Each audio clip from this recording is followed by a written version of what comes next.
Queridos companheiros, queridas companheiras, boa noite. Hoje nós estamos reiniciando a nossa reunião com uma boa notícia.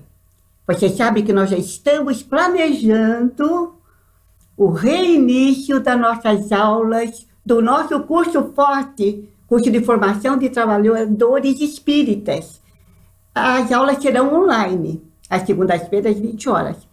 E para todos aqueles que ainda não fizeram uma escola, quiserem se inscrever no curso básico, primeiro ano, para todos aqueles que já fizeram e querem dar continuidade naquela classe que pararam, também, por favor, se inscrevam. Então, nosso convite é para que vocês fiquem atentos essa semana, que nós vamos enviar nos grupos, do grupo colaboradores, as recomendações necessárias, as orientações para como vocês devem proceder para se inscreverem, para que em fevereiro, na segunda semana, após o carnaval, nós vamos ter o prazer, a alegria de estarmos juntos nos nossos cursos.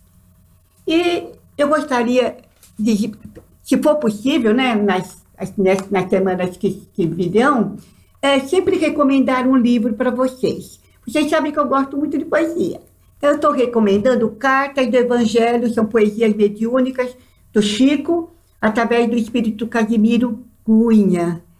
E é tão interessante esse livro porque ele manda cartas. Então, manda carta para os pais, para os filhos, para os jovens, para os velhos, para os cegos, para os espíritas, para o homem do campo, para os crentes. E rimados. Eu até preparei para vocês, eu vou ler só 3 estrofes da carta que ele manda, e que ele convida a todos para a escola de Jesus. E ele diz assim, ó: se desejas luz e paz, eis meu amigo que insisto, na tua vinda hoje mesmo à escola de Jesus Cristo. A luta tem sido um fardo para a tua alma oprimida. Atende a Cristo e acharás caminho, verdade e vida. Vem à escola do Evangelho, da caridade e da luz. O livro é teu coração e o mestre amado é Jesus. Olha que lindo, não é? E todas essas cartas desse livro são muito bonitas. Vamos ajudar a divulgá-lo, né? Divulgar esse livro e outros para que a gente possa se habituar a ler. E esta noite quem vai falar é a Sônia Coppola. E ela vai falar sobre justiça divina. Não julgueis, compreenda. Vamos passar agora para o Antoninho, que fará para todos nós a prece inicial. Muito bem, boa noite a todos. Que a paz de Jesus possa envolver cada um de nós nas bênçãos do seu amor. E vamos fechando os nossos olhos, acompanhando Jesus nessa viagem que ele nos convida até os lares de todos aqueles companheiros, alunos, trabalhadores colaboradores, não é? Que vão estar conosco nesta noite abençoada. E Jesus vai adentrando a casa de cada um de nós. Ele vai espargindo bênçãos de luzes por todos os cômodos.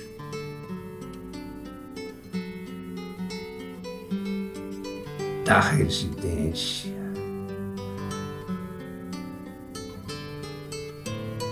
O seu amor vai queimando as energias negativas que de repente lá possam se encontrar, deixando tudo limpo, tudo calmo, tudo iluminado.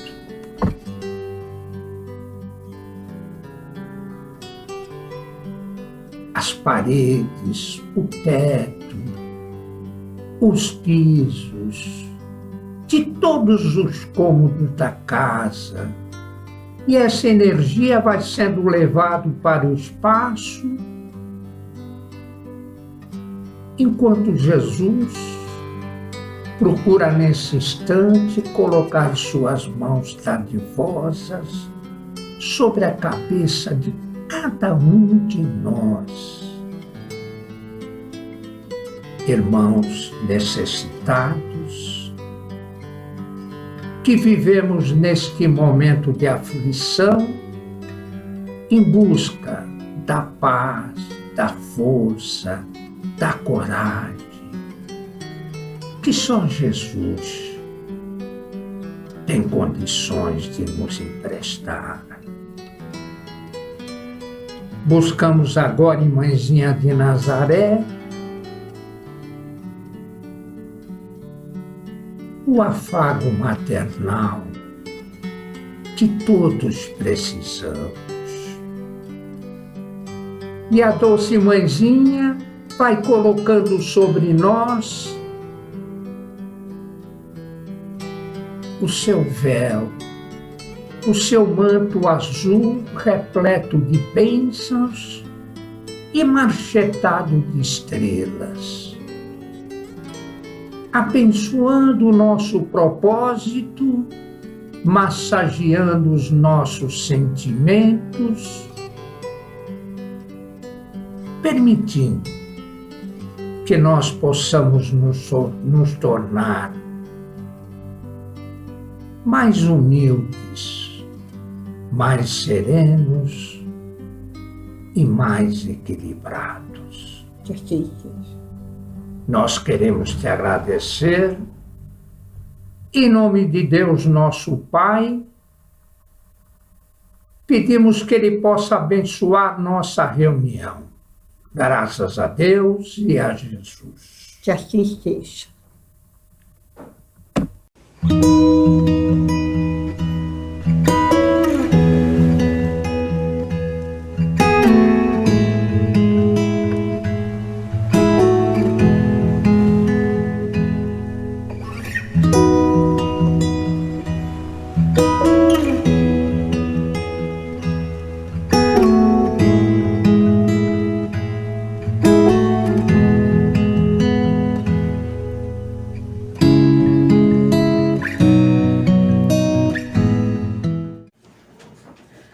Olá, o meu nome é Sônia Coppola e eu estou aqui a convite da Neuza e do Toninho para podermos conversar um pouquinho sobre a justiça divina. É interessante quando eu digo conversar, porque só eu estou falando, mas eu tenho certeza que vocês estarão interagindo comigo, com os olhos, com a mão, com a cabeça. De alguma maneira, claro que haverá interação. E antes também de nós irmos direto ao nosso assunto, eu gostaria de trazer um outro outra visão, a visão humana. Nós estamos passando por problemas, muitos problemas. Eu acho que todos nós já estamos cansados de ouvir falar da pandemia, do coronavírus, da vacina, mas nós não podemos tirar isso da nossa vida, porque essa situação, ela trouxe para nós muitos dissabores, muitas dificuldades, muitas transformações. Nós transformamos a nossa vida. Aquela vida pacata ou aquela vida agitada tomou lugar de outra maneira, de nós entendermos o nosso viver de outra maneira.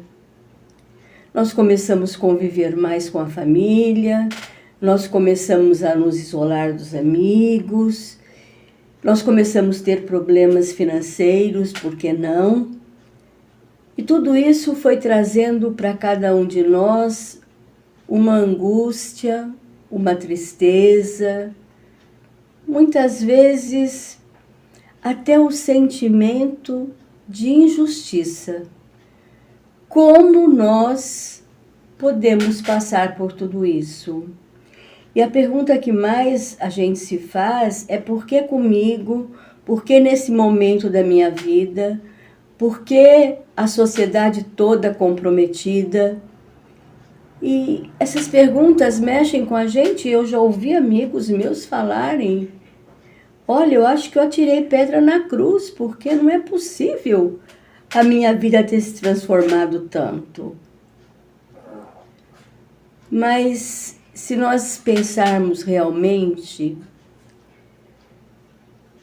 entre o berço e o túmulo, nessa vivência entre o nascimento e o morrer, não há justiça mesmo.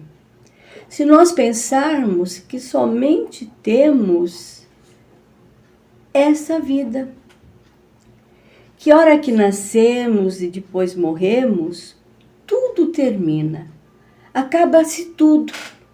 E nós viramos pó e vamos para algum lugar no espaço, no universo, e terminou a nossa vida.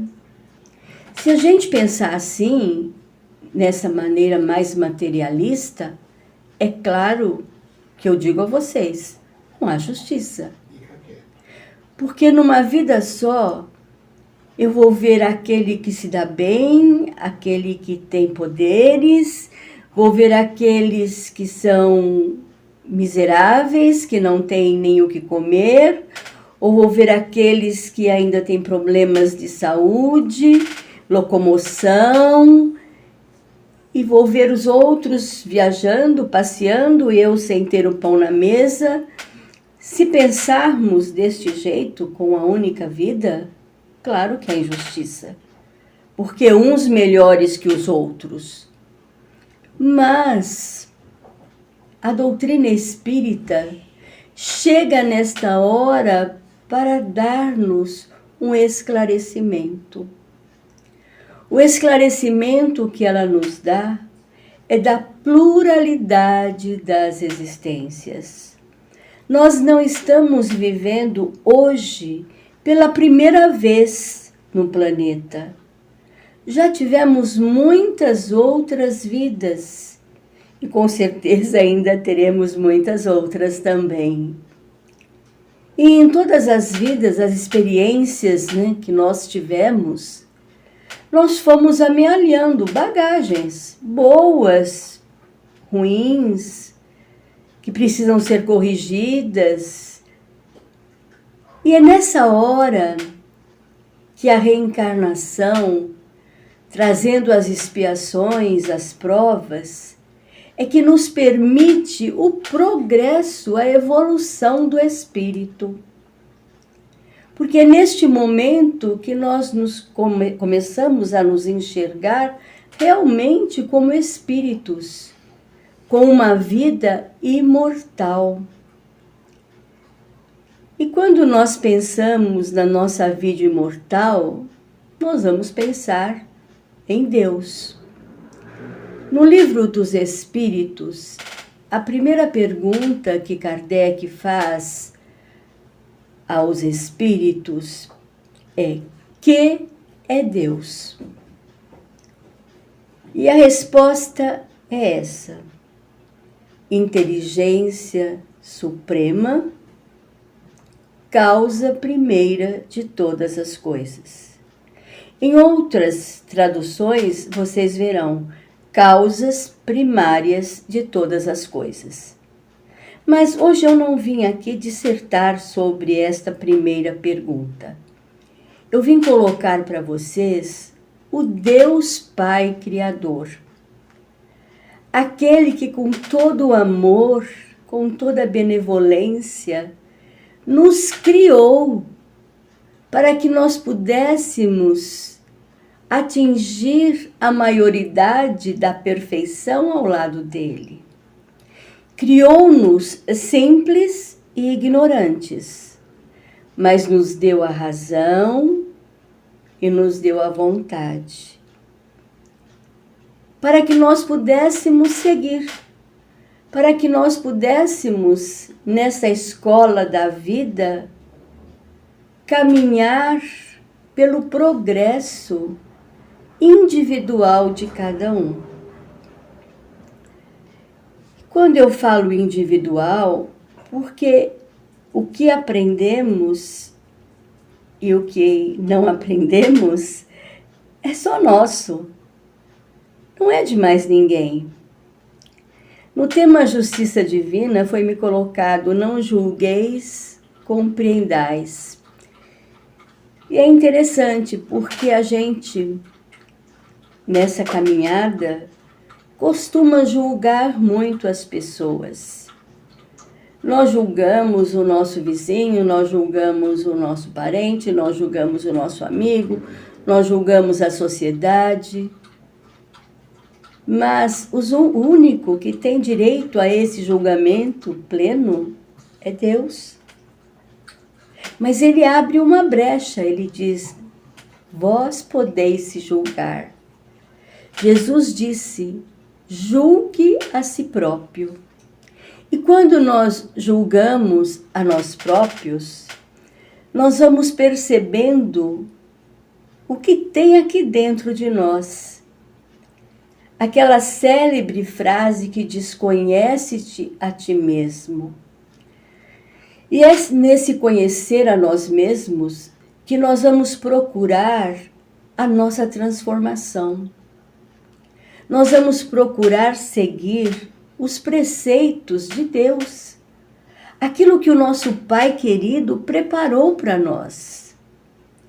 No capítulo, na parte 3ª do Livro dos Espíritos, Kardec trata das leis morais, das leis divinas. E todas elas, com todas as importâncias, não tem uma melhor que a outra, porque todas fazem um conjunto de aprendizado para todos nós.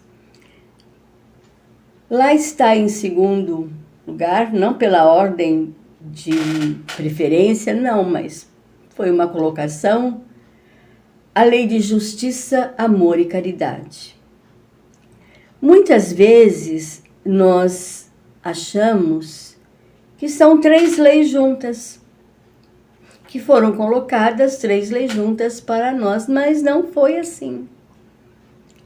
Esta é uma lei somente: justiça, amor, caridade.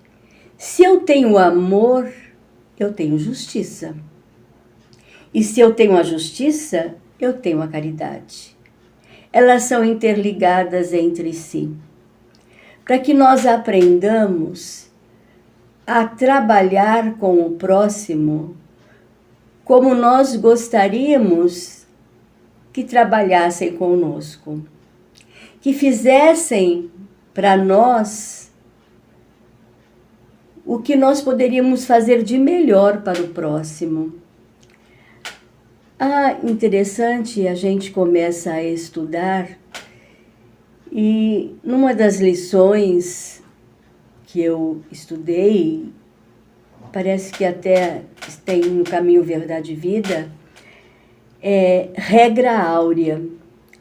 A regra áurea, André Luiz comenta, Emmanuel também comenta, é amar o outro como a si mesmo, não fazer ao outro aquilo que não queres que te façam. E essa é uma regra de milênios. Antes do Cristo, essa regra áurea já estava sendo trabalhada nos espíritos, nos seres humanos. Mas cada qual dando uma importância mais ou menos diferente, mas o sentido era o mesmo. Mas ela se personificou, quando Jesus veio entre nós.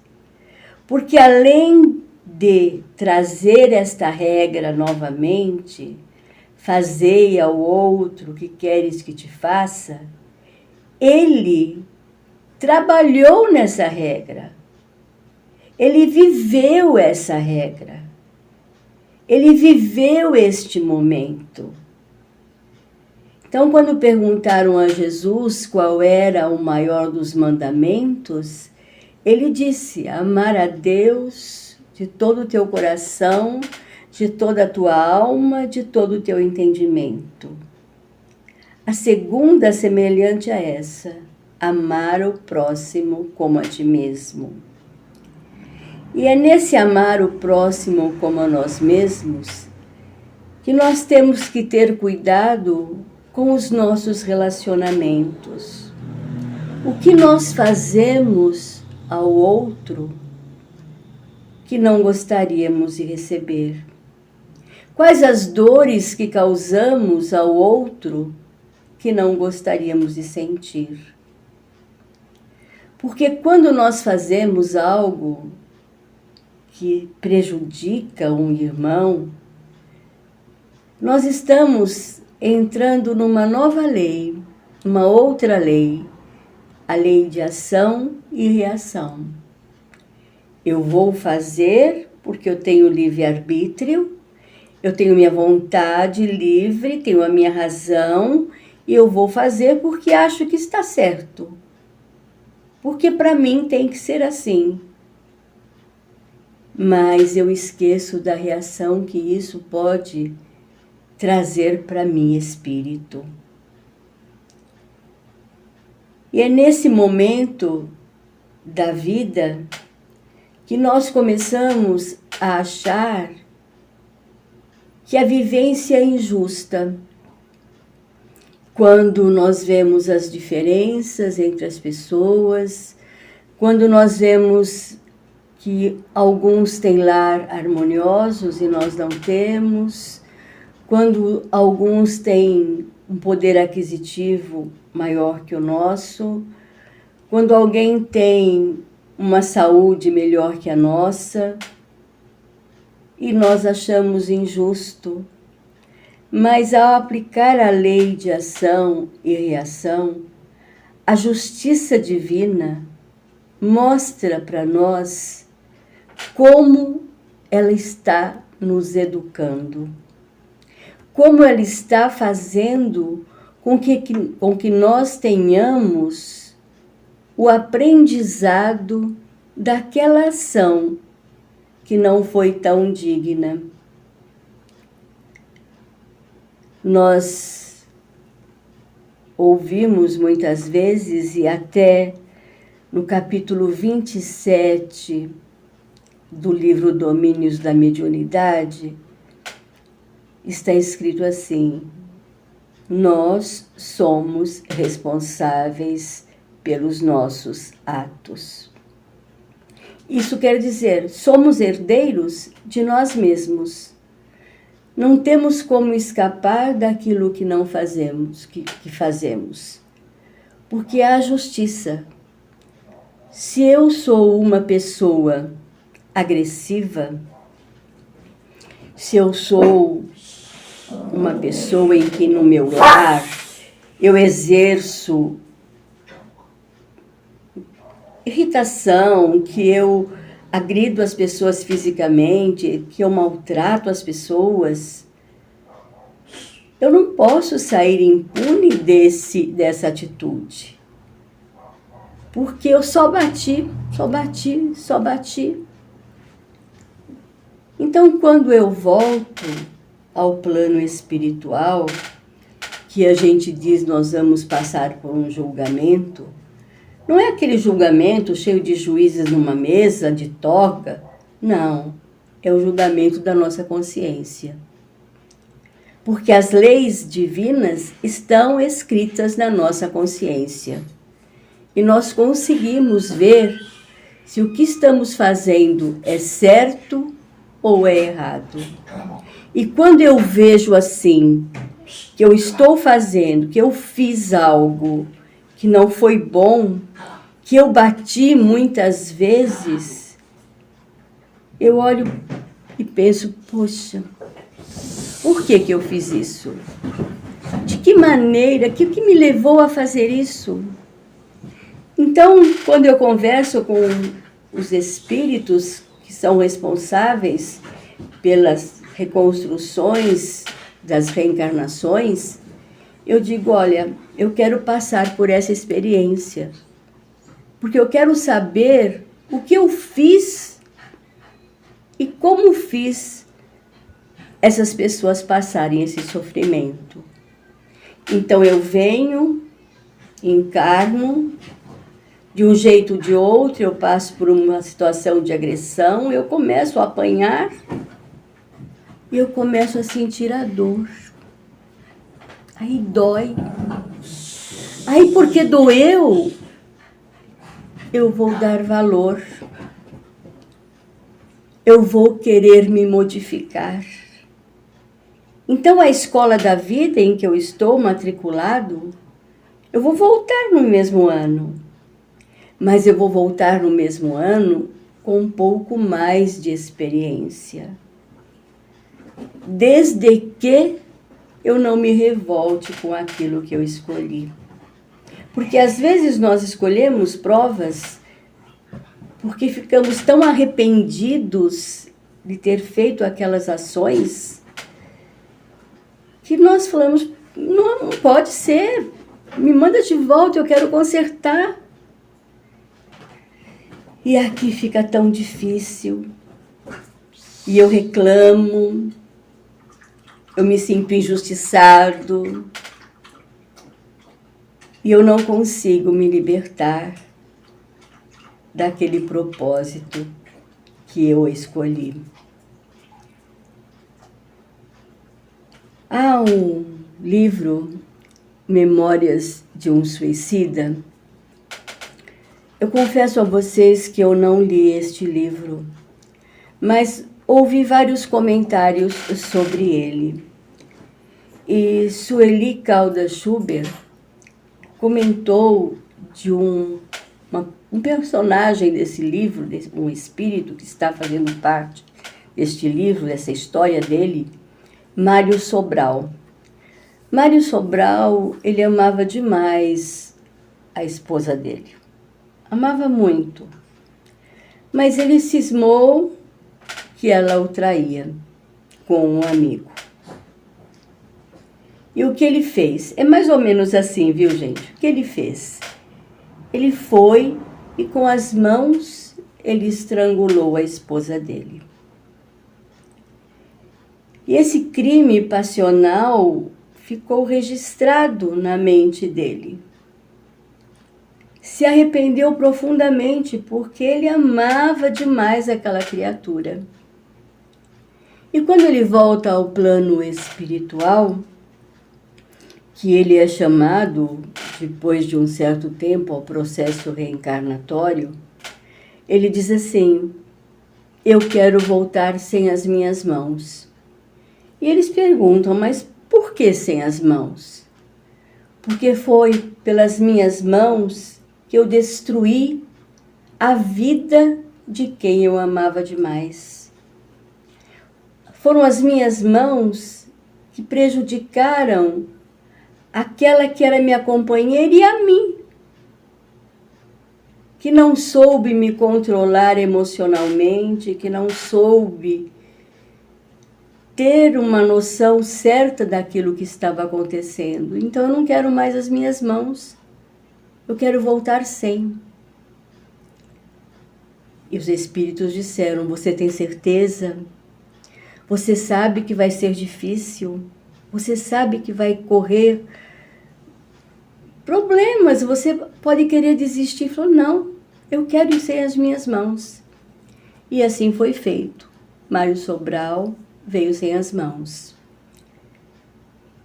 Por que eu estou dizendo isso? Porque a gente tem que aprender a olhar o outro e perdoar. Perdoar quando o outro erra, porque nós erramos. Mas nós pedimos perdão a Deus, e Deus é tão fantasticamente maravilhoso que Ele nos dá essas oportunidades de nos redimirmos. Ele nos ensina. Não é castigo, não é punição. Ele nos ensina que viver de maneira diferente é o melhor para nós. E tem uma coisa que eu acho assim, de um amor muito profundo. Quando nós estamos vivenciando as nossas provas, as nossas expiações, mas nós estamos trabalhando para o bem, nós estamos olhando o outro como irmão, nós estamos dividindo o pão, nós estamos sendo gentis, nós não estamos julgando, não estamos vendo os erros dos outros, estamos sempre lá de mãos estendidas a auxiliar. Deus, o nosso Pai, Ele nos olha e diz: meu filho está conseguindo, e o que Ele faz? Ele deposita sobre nós a sua misericórdia. E é essa misericórdia que vai fazer com que a gente tenha mais força para vivenciar a situação. Mas essa misericórdia é interessante, não é só para aquele momento. Essa misericórdia fica conosco até quando nós precisarmos. Ela não vai nos deixar. Mas o caminho nosso tem que ser no bem. Nós temos que traçar a nossa vida no bem. Eu tenho que me preocupar com o outro como eu me preocupo comigo. Ou às vezes nem me preocupo comigo, não é? Está errado. Eu também tenho que me preocupar comigo. Se eu estou andando na linha reta, se eu estou tendo bons sentimentos, se as minhas vontades seguem as regras morais que Jesus trouxe para nós.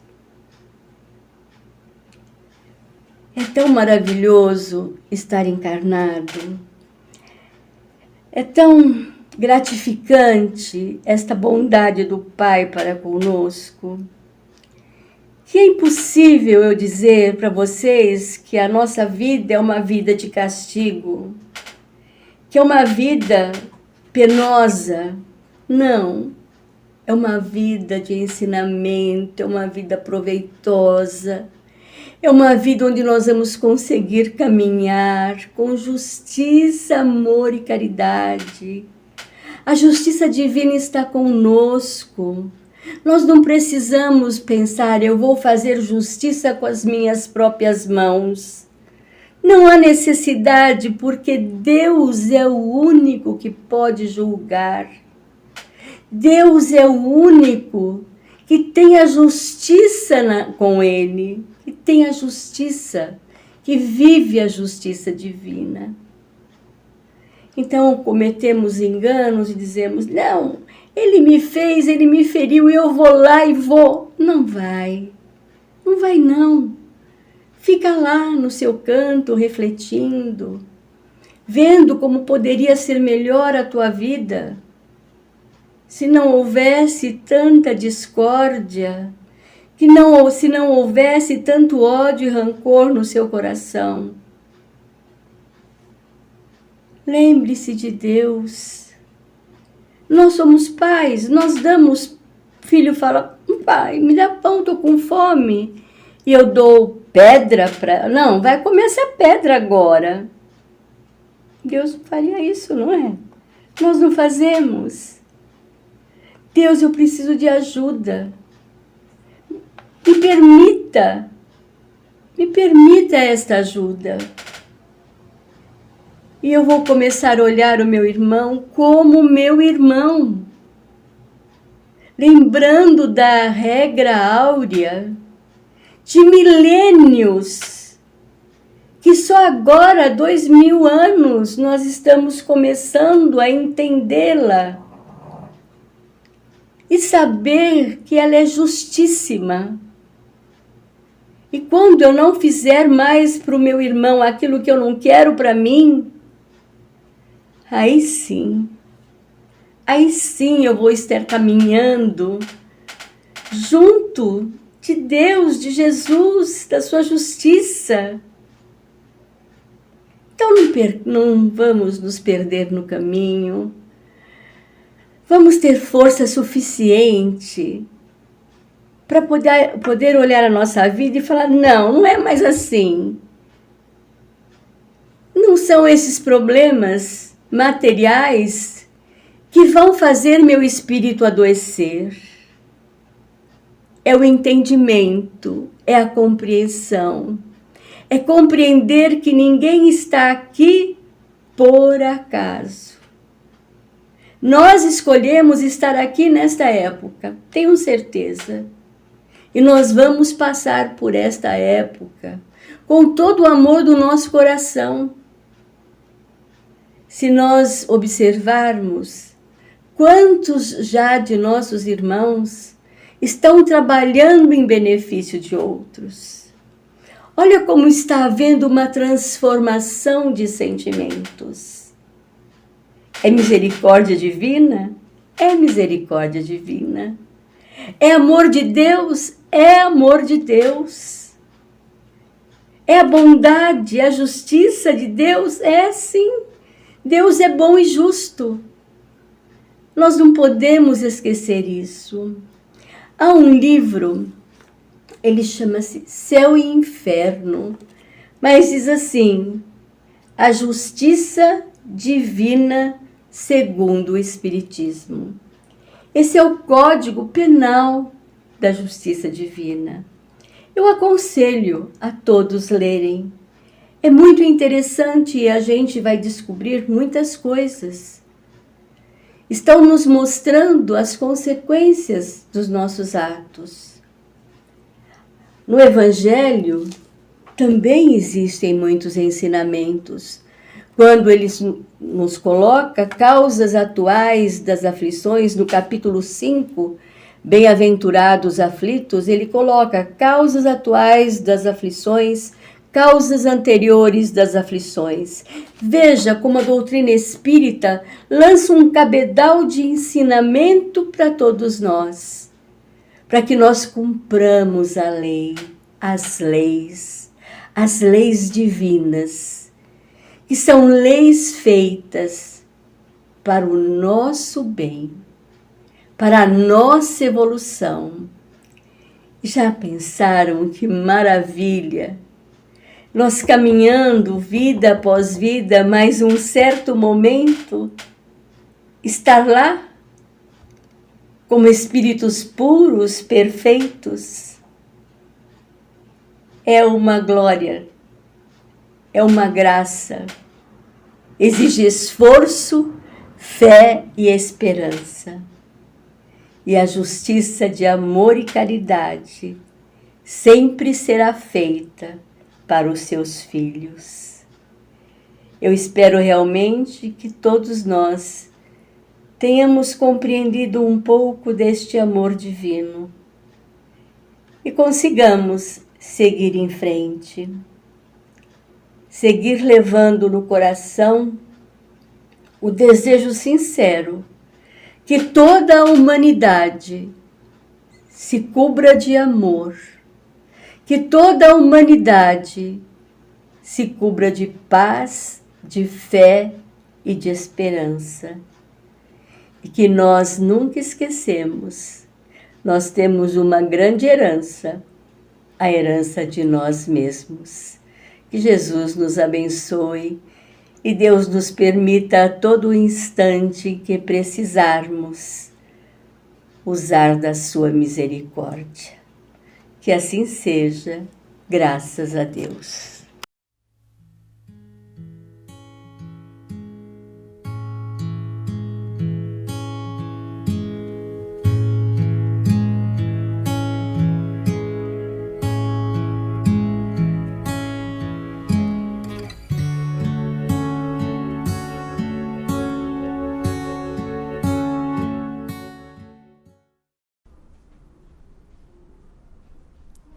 Meus queridos irmãos, e após essa aula maravilhosa que tivemos hoje, profundamente agradecidos a Deus e a Jesus, vamos tomar um minuto para vibrar, que Deus e Jesus possa estar conosco nesse momento. Então vamos todos fechando os nossos olhos, elevando os nossos pensamentos ao Senhor da vida, ao nosso Pai Criador. Vamos agradecendo por todos os ensinamentos que nos foram concedidos nessa noite, para que Deus, Jesus, possa também fazer com que esses ensinamentos fiquem dentro de nós por toda a eternidade, que possamos aplicá-los em nossas vidas. E nesse momento, vamos doar o que temos de melhor para o nosso planeta Terra. Vamos envolvendo, mentalizando a Terra envolvida em muita luz, numa luz forte que traz paz e harmonia para todos os povos, principalmente os povos em conflito, principalmente para sociedades em desequilíbrios. Vamos vibrando muita luz pelo nosso país, pelo nosso Brasil, que enfrenta há muito tempo dificuldades grandes. Que possamos nos harmonizar com a energia do nosso planeta, que possamos contribuir com a nossa pequena chama de luz, dando o nosso melhor em sentimento, em emanações de amor, para que o nosso Brasil possa se apaziguar, para que possamos crescer como sociedade. Vamos vibrando a todos os servidores sociais, policiais, bombeiros, professores e todos os outros tipos de servidores também. Que todos possam receber muita luz e fortalecimento em suas tarefas diárias. Vamos vibrando também por todas as pessoas que estão acometidas pelas dores do corpo e da alma, as que sofrem de depressão, as que sofrem de ansiedade, de pânico, as que sofrem de insônia e tantos outros transtornos emocionais que nos afetam dia a dia. Vamos vibrando muita luz por elas, aos doentes que estão hospitalizados. Todos possam receber a visita de Dr. Bezerra de Menezes, para que possam ser auxiliados em sua recuperação. Vibrando também pelos nossos lares e todos que lá estão, que o Mestre Jesus possa estar com eles, hoje e sempre. Vamos rogando também às equipes socorristas que possam abençoar a todos os trabalhadores do Afracis e do Profeta, que nunca desanimem, apesar das tempestades, possam sempre encontrar a força para prosseguir. Pedimos também para que Deus e Jesus abençoe a todos os alunos desse curso e os assistidos do Afracis, para que busquem sua renovação, porque aí está a fonte de toda a cura. Que Deus e Jesus possa também fluidificar as nossas aguinhas, se tivermos colocado nosso copo com água à frente de nós, que essa possa ser transformada em remédio necessário e salutar à nossa saúde na medida do nosso merecimento. E vamos então, ainda ligados a toda a espiritualidade amiga, dando graças a Deus e a Jesus por mais essa oportunidade, e agradecemos de todo o nosso coração a todas as bênçãos recebidas e rogamos também a espiritualidade para que possamos estar reunidos novamente para uma próxima aula, para um próximo encontro. Que Deus e Jesus nos abençoe hoje e sempre, graças a Deus, graças a Jesus.